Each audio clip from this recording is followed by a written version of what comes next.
never had air conditioning, never needed it. And in the last 5 or 6 years, more and more months of the year, now we've had air conditioning on at least some part of the day or night. Never used to be the case. In today's version of Would I Buy This Business, we have a seasoned plumbing and HVAC business.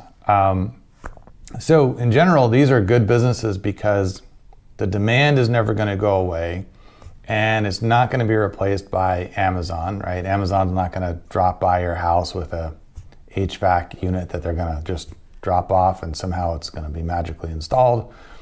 Robots are probably not going to take over this job anytime soon.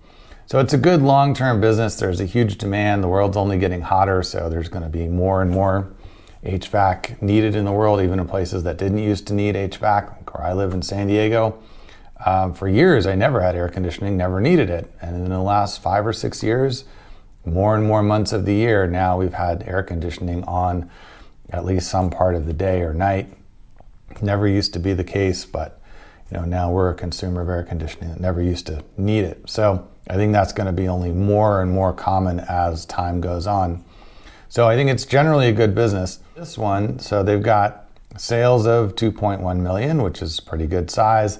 Cash flow 458K, so it's about 25% profit margin. That's okay. I've definitely seen ones with higher profit margins, so this one may have some room for optimization if you got into it.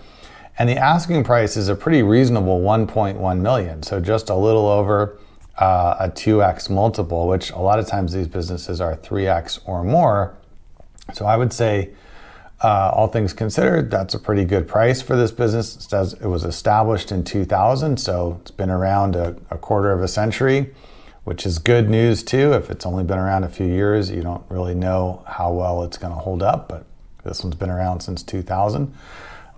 So definitely a good business, worth considering, good price.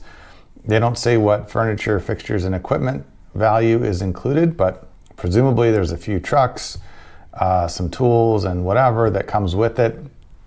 Also helping offset some of the costs. Definitely would be financeable by the SBA as long as their numbers hold up. So you could get into this with as little as $100,000 to buy a business doing over $2 million and netting almost $500,000.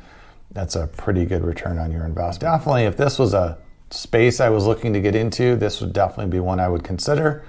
And what I would think about doing is just buying one and then buying another one and buying another one in the same general geographic area and just rolling them up and benefiting from economies of scale and turning it into a really solid business.